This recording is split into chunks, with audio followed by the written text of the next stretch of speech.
Okay, I have this theme that has been marinating inside me for a while now. And today it popped up for some reason. A few weeks ago, I happened across a video on a channel that I watch sometimes. And it was a guy speaking to somebody, having an interview with somebody. And in the context of the interview, the theme of loneliness came up, because the one actually doing the interview had mentioned something about being in a time, in a phase of his life where he was feeling really alone and really lonely, and nobody was really around. And I guess he was having a series of failed relationships, just starting and not going anywhere. And so he was sharing this and how he felt like he was just all alone. And the guy that he was speaking to, some spiritual dude, said to him, I didn't listen very long, I had to turn it off. But he said to him, well, that's a problem. How can you feel lonely when there's so many people around? Like, that means that you need to look at your life and see what your problem is. You've got something happening that's keeping you from connecting with people, because you're surrounded by people. You're surrounded by thousands and thousands of people, in your town, around you, your connections online. So in a world like this, there's no reason for anybody to be feeling lonely, because that means that they need to see what are they doing, what barriers are they putting up, what kinds of things are they creating in their life that's creating this problem of aloneness and loneliness. And after listening for like 2 minutes, I was like, before I threw up, I had to turn it off. Because I just felt like his point of view, his advice, well meant, I guess, but was so shallow. There was no depth, no understanding of what aloneness is and what the potential purpose of aloneness is, and how necessary it is to be alone, to go through times where we feel really alone, to sit in that and not try to change anything about it, but to just sit in it and let ourselves feel it and see what grows out of it. And I was just watching this exchange and thinking, how does he know? How can he say that? What does he know about the other guy to tell him that he has a problem, that he's making a problem, that he's creating barriers, that he's doing this? What's happening is that he's going through a period where life is doing this. He's in a period of his life where aloneness is a theme. And it will always be a theme in my life, aloneness. And the difference, though maybe I can't put it into words very well, we'll see what happens, between aloneness and loneliness. And it takes me back to 2020. Now,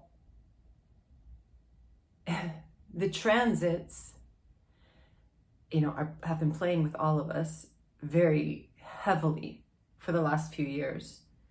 In 2020, Neptune went into the gate 22, social grace, the gate of emotional openness or closeness for connection, for individual connection.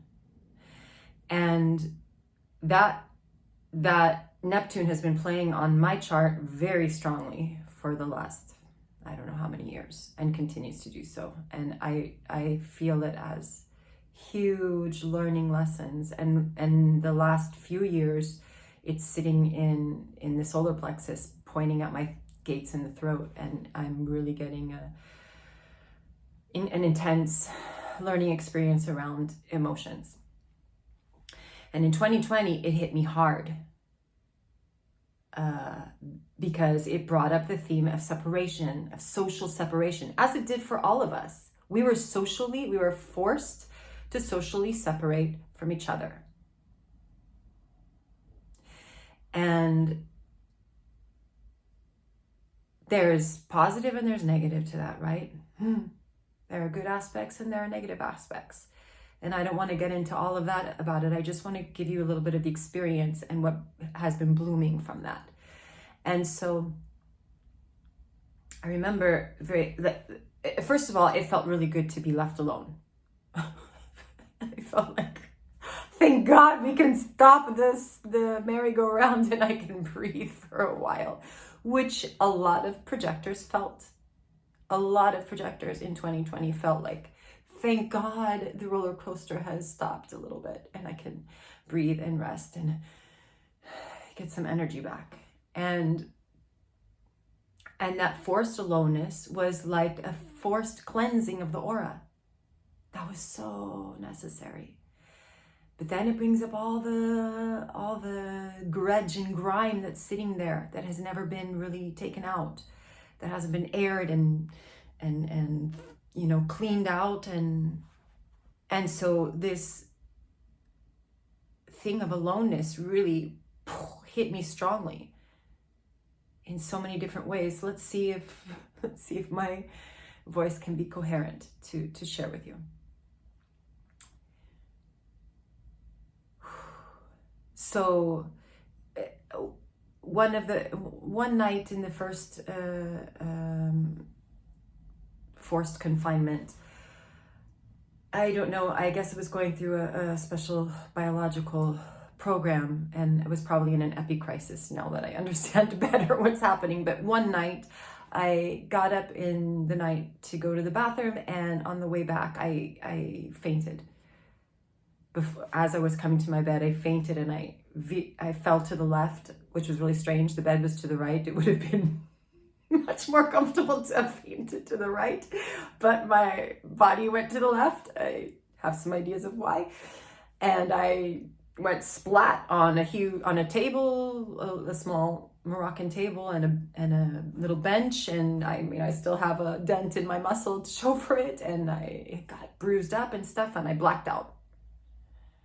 And I came to, and I was like, it was a hard fall.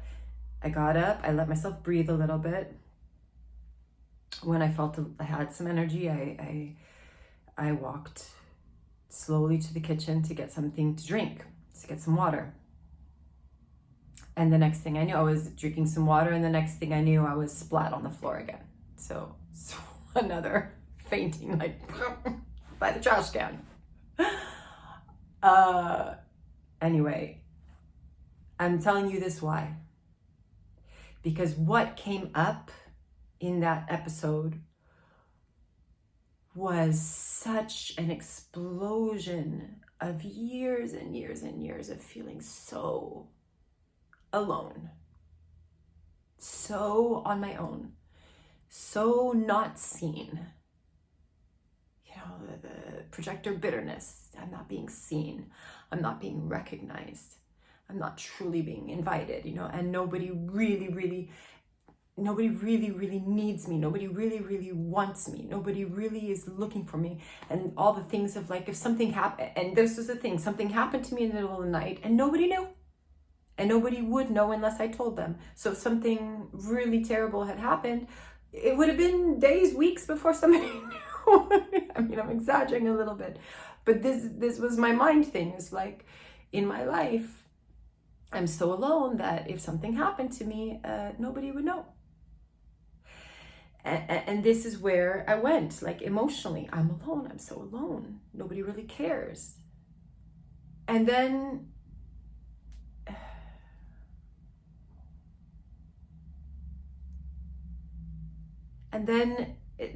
that summer, it was a bunch of stuff. So let's try to just get to the point. I got a hold of recordings that my grandmother had made 20 years ago. But I think 20 years ago, yeah, before she passed away, that I had never heard before. I didn't even know they existed. And my sister talked about them. I was like, I want to hear those. She was basically somebody in the family asked if she could make some recordings of her talking about her life so that they had that. So precious. And I heard her in one of the recordings share the same type of sentiment, how there was a time in her life where she also felt like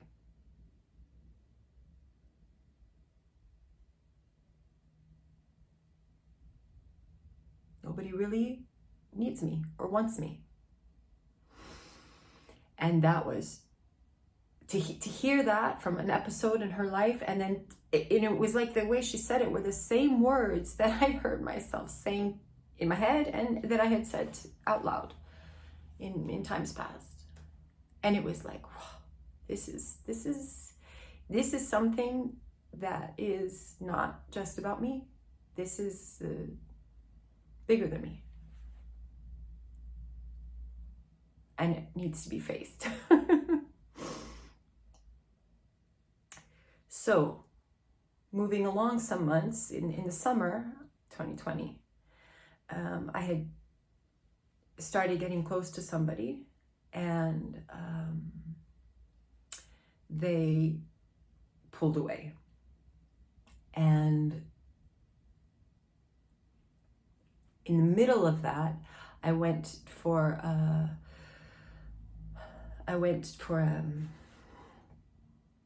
what's it called? I went to see the therapist that I was seeing that was helping me out with some things in my body. And he works with the nervous system. So re-educating the nervous system. I was having like a ton of pain on my left side. That happens to me every now and again. I have an idea of why. But anyway, at the time, I didn't really know. And he at some point during the consult, he touched on a point on my here, and I burst out crying. And the whole episode from months before of fainting on that side came back, and I had to lie down and sob for a while.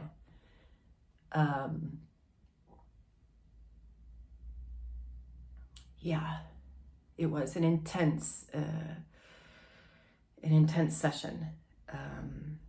Eventually he had me curl up in the way that I had fallen, and had me look at an X to help the nervous system reorganize itself. And I finally calmed down, and I came home, but I was wiped out, and I couldn't really, as I say, get up off the floor. And when I say the floor, I mean the floor, because I don't really have furniture, so I sit on the floor, and I couldn't really get up. And that evening, I was so weepy and so sobby and so alone, feeling so lonely. And it just came to me. It was like, you've been running from this your whole life. You've been running away from this feeling of being alone your whole life. It's time to stop running. Because it's not going to kill you. This isn't going to kill you. That was what came to me. It's like, you need to sit down with this and go, all right, loneliness, boom, sit down here next to me. We're going to sit by each other and just hang out. Because he ain't going to kill me. So let's see what you have to say. And I remember just doing that.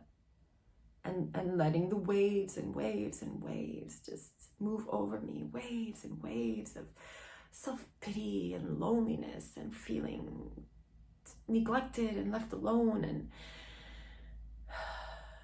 and for a projector, there's something about, which was something I was only beginning to delve into at that time. I can understand it much better now.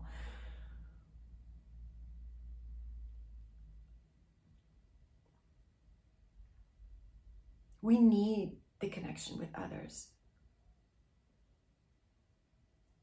Life, we see the sacral field, the energy that's out there, the life that's being created and lived and generated and moved and everything. And in a way, we're not really part of that. It's not that we aren't part of life, but we're not part of that. That's not coming from us. And we so much want that juice. We want to be part of that juice. And that juice comes and it goes. And every time it goes, it's like a little energetic death. You feel yourself animate when it comes. There's this animation that happens to a projector when the energy comes in by invitation, and someone opens the energy to you and takes you along on their trip, on their ride. And when they let you out, you feel energetically like you've gone through a kind of death. And so the feeling of loneliness can be so strong, and we're always running away from it. As projectors, we're always trying to connect in. It's like fear of missing out times 1,000,000.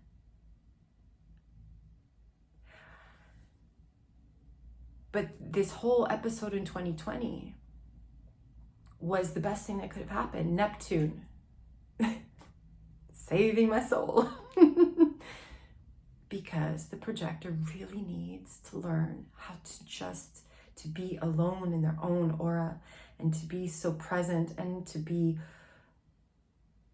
available for the right connections, and then completely unavailable for the wrong ones, and to not hold on so tightly.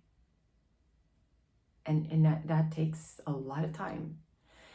And in that day when I was sitting there in the misery, at one point I remember putting on some music and starting to find myself singing. I used to sing a lot when I was young. I used to be in all the choirs. I used to play the guitar. I used to write songs. And all of a sudden I was singing these songs I hadn't sung in so long, and I felt myself soothing myself. And it came to me that I am enough. That I can soothe myself. I don't need someone here to take away the pain. I can sit in the pain, and I can find a way to soothe myself. And this was a revelation for me. And it was this time when I was beginning to understand, as I was beginning to investigate what it is to be a projector and starting to connect dots. Oh, okay. Now things are making sense. Now I see why life has always felt like this. And at the same time, and the beauty of 1222, that's the channel that had come in for me from Neptune sitting in 22, looking at my gate 12.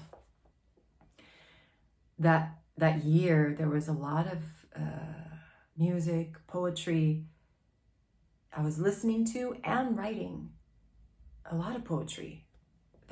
And there were a couple of writers that I was listening to and reading quite a bit, who have a beautiful way that they speak about aloneness and loneliness. And because I keep little quote books, every now and I go back and look, and it's interesting because as I look and see when I wrote them and say, oh yeah, I was going through that. Oh yeah, that's the experience that life was moving me through. And there's like a whole bunch of parts in this particular one, which is from 2020, where the theme was aloneness. And I was writing this down, and I was meditating on it. I was reading it over and over. I was listening to some things over and over just to soothe that this loneliness was not going to kill me. It was just something I needed to come to terms with and change my perspective around. And this might take a while, So you might want to take this in chunks, but I'm going to read you different things that I wrote down. If you're dealing with this theme right now, and if you do move forward in a human design experiment, you will deal with this theme. Because becoming yourself, surrendering to yourself, it's an alone process. And it filters your life. You start, I'm not going to promise this because it's different for everybody, but I know a lot of people, and it's been my experience,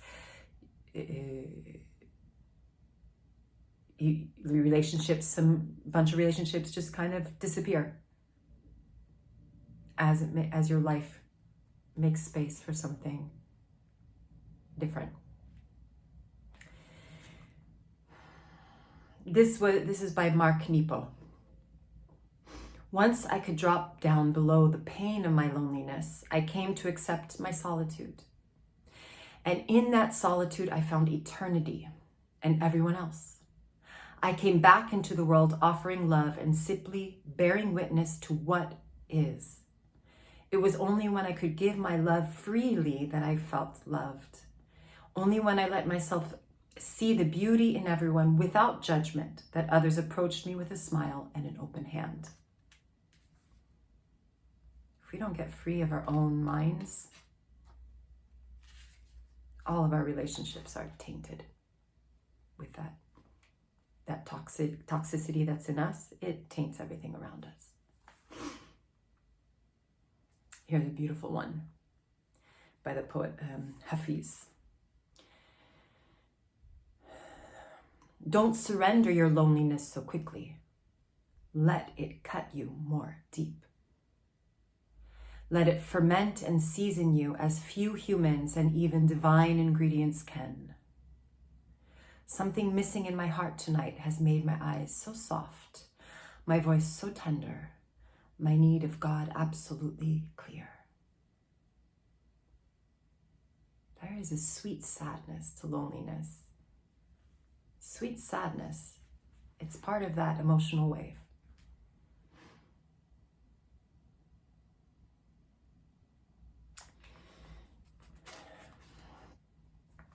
Okay, this is from David White.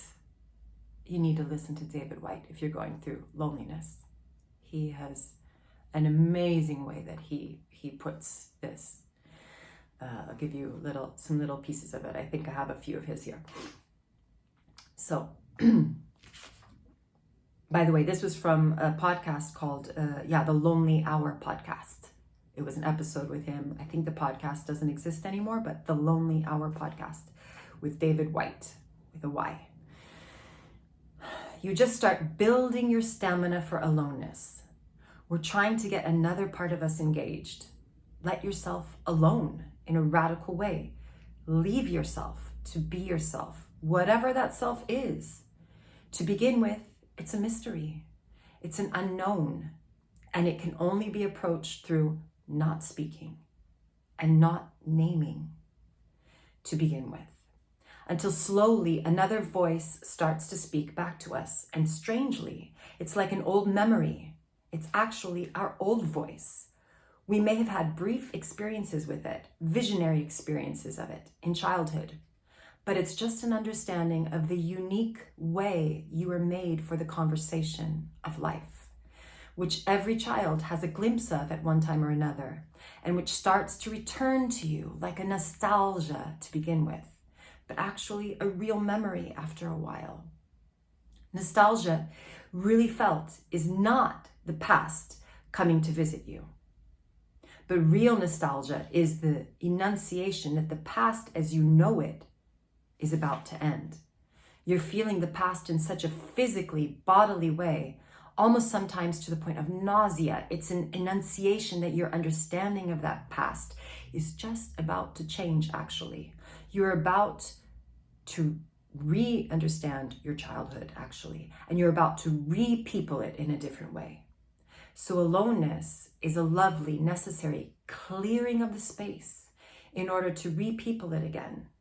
See it in a kind of seasonal way, that it's necessary. It's necessary for every human being to go through thresholds of deep loneliness at crucial stages in their life. And if they didn't, they wouldn't change. They'd just stay in the old conversation.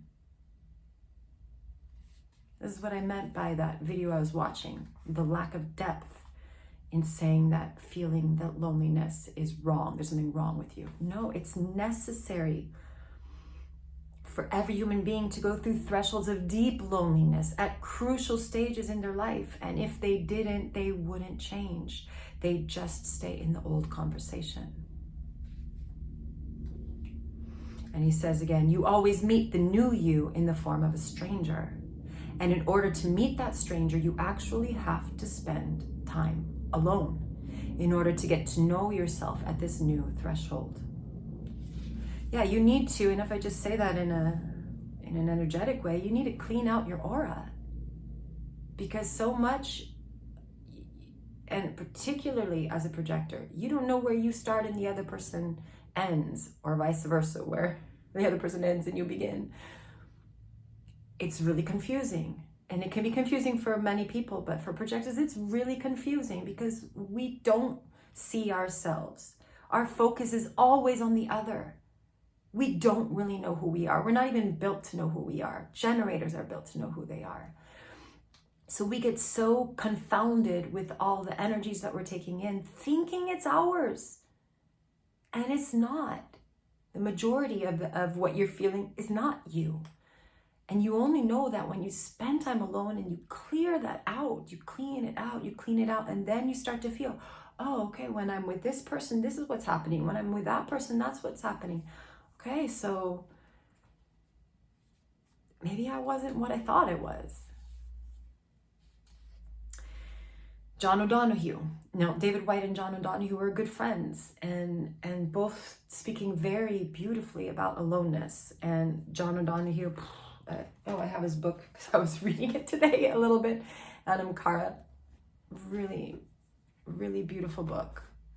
Really beautiful book. Highly recommend. But this isn't from that book, it's from something else. You can only relate to someone if you somehow have the courage and the need, I suppose, to inhabit your own solitude. I think you can only relate out of your separateness. Otherwise, you're just using the other person to shield you from your own solitude. I'm going to read that again. Take that in. The last part. I think you can only relate out of your separateness. Otherwise, you're just using the other person to shield you from your own solitude. Yeah, how many times do we use connection just to run away? And I'm saying that from experience. I need to be connected to run away from the feeling that there's nothing here. There's no energy here. There's nothing here. There's no movement. I need somebody. I need to feel. And so we run to connect with others, not out of being whole ourselves, but out of wanting to fill a hole that isn't even a hole. There's no problem with you. Just the mind making up problems. And this making a problem out of aloneness is a mind thing, because aloneness is the reality.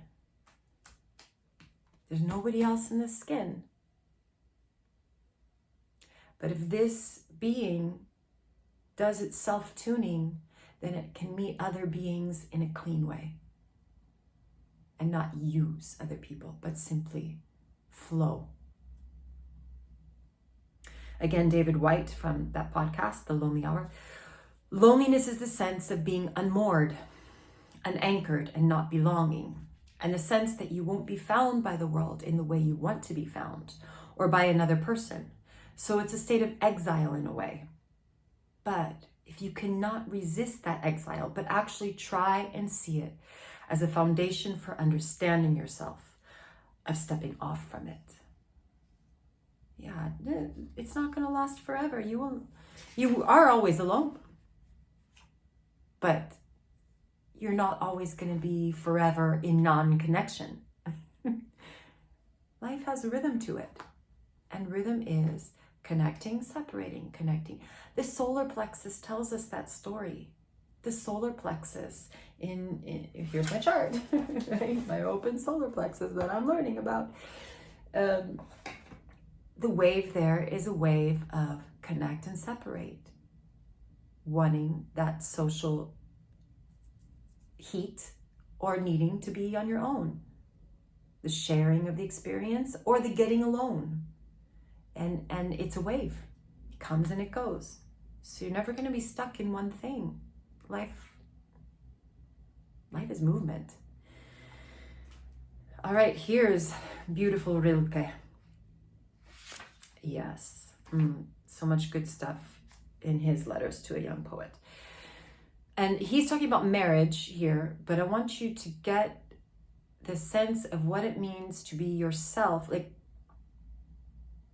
he talks about the separateness of the two in marriage. And I think it's important to see it in this context too. So the point of marriage is not to create a quick commonality by tearing down all boundaries. On the contrary, a good marriage is one in which each partner appoints the other to be the guardian of his solitude. And thus they show each other the greatest possible trust. A merging of two people is an impossibility. And where it seems to exist, it is a hemming in, a mutual consent that robs one party or both parties of their fullest freedom and development.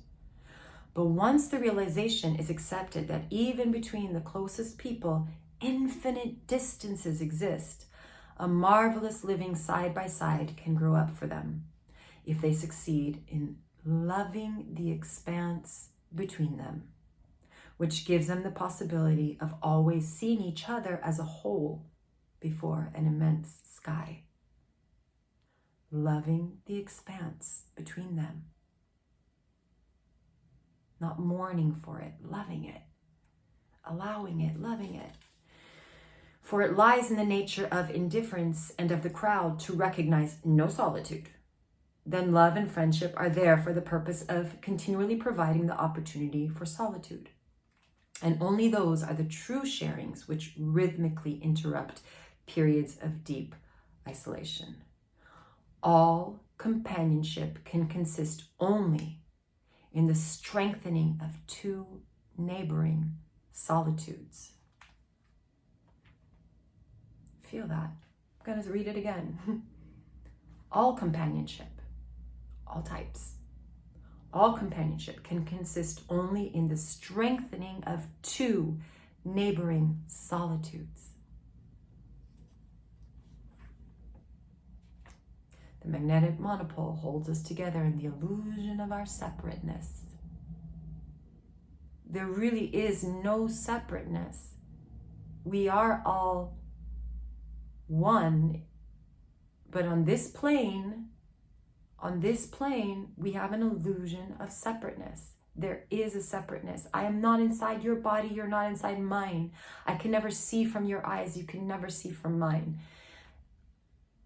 There is a solitude there. And solitude is a beautiful word. It's a beautiful word. Human solitude, says John O'Donohue, human solitude is rich and endlessly creative. Human solitude is so unsolitary. Deep human solitude is a place of great affinity and of tension. When you come into your solitude, you come into companionship with everything and everyone. When you extend yourself frenetically outwards, seeking refuge in your external image or role, you are going into exile. When you come patiently and silently home to yourself, you come into unity and belonging. No one but you can sense the eternity and depth concealed in your solitude. This is one of the lonely things about individuality. You can only arrive at a sense of the eternal in you through confronting and outfacing your fears. The truly lonely element in loneliness is fear. No one else has access to the world you carry around within yourself. You are its custodian and entrance.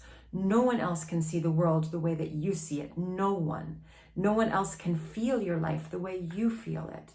This is always one of the great tensions in an awakened and spiritual life, namely to find the rhythm of its unique language, perception, and belonging. To remain faithful to your life requires commitment and vision that must be constantly renewed.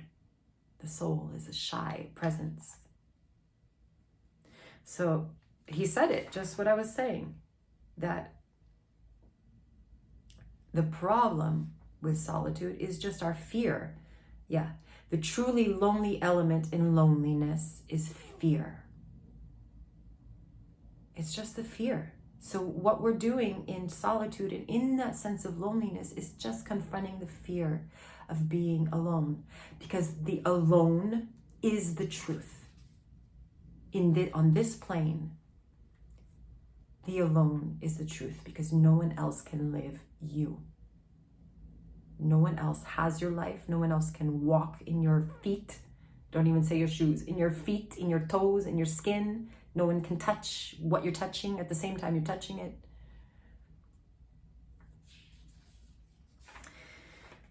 I think the last one in here comes back to Rilke. It is still only loneliness that is necessary. Great inner loneliness. To retreat into oneself and meet nobody for hours on end. That is what one must be able to attain. To be alone as one was alone as a child. Consider the world which you carry within you and call this consideration what you like. Let it be recollections of your own childhood or yearning for your own future. Only be attentive to that which rises up within you and place it above everything that you see around you. The events of your innermost self are worthy of your whole love.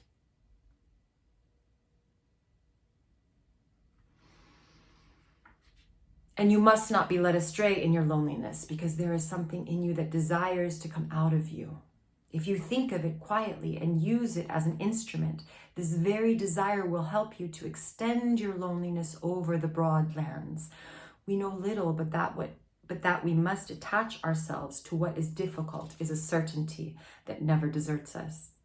It is good to be lonely, for loneliness is difficult. The fact that a thing is difficult must be for us the more reason for doing it.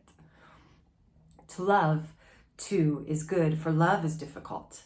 Loving between human being and human being, that is perhaps the most difficult thing with which we have been charged, the extreme possibility, the last test and trial, the work for which all other work is but preparation.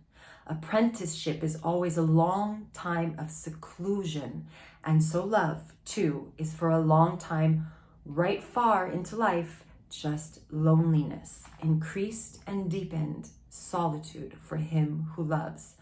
Love is not at first anything that can be called merging or surrender or union with another. It is an exalted occasion for the individual to reopen, to become something in himself, to become a world in himself for another's sake. We're always striving to do what other people think. We're always striving to be what other people think we should be. We always feel obliged to care when there's no authentic caring. We're all obliged through duty to love, through duty to support, through duty to be with somebody. I have to. I mean, when things become a duty, where is the truth in that? Where is the love? Where's the authenticity? When we're trying,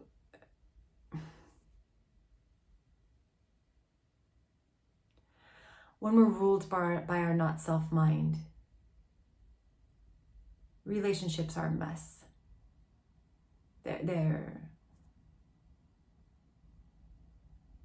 very hard for them to be authentic.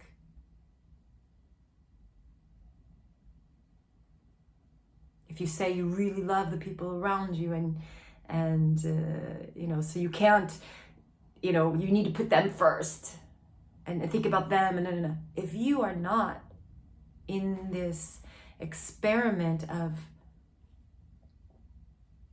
And however you go about it, it's individual. But if there's not a nurturing of your own self, of your own solitude, of your own spirit, the spirit is individual.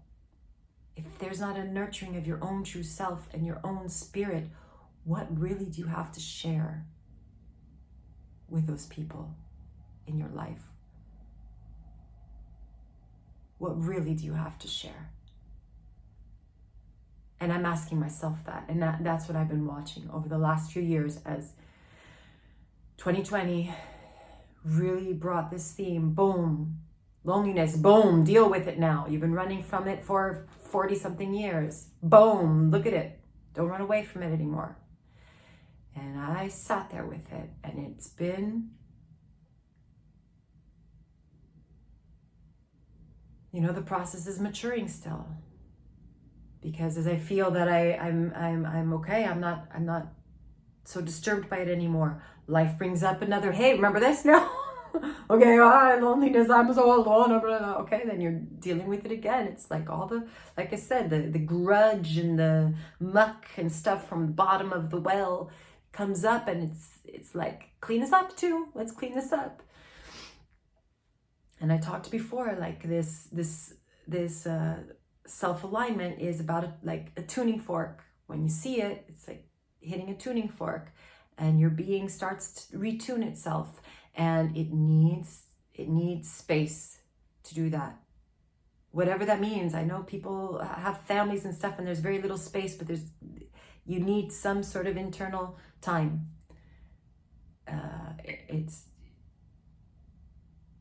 It's really important that we have that time to deal with ourselves, so that what grows is a self-love. Years ago, to hear those words out of my mouth would have been impossible. I remember one time a friend, a long time ago, she was like, but I like myself. I love myself. And I remember watching her like, really, you can say that so authentically? Like, I could never say that. I was watching her in awe, because inside of me there was just disgust and hate for myself, and a running away from myself. That's why I was always running to people, was to get away from myself.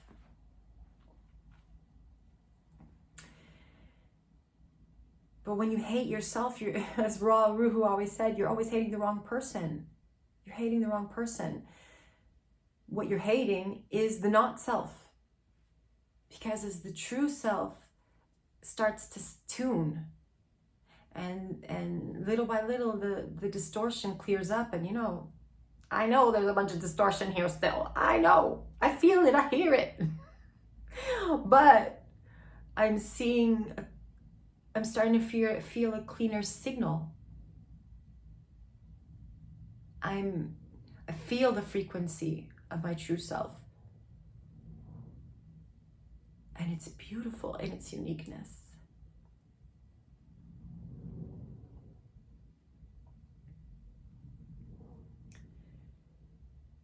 And all I want is for that to emerge.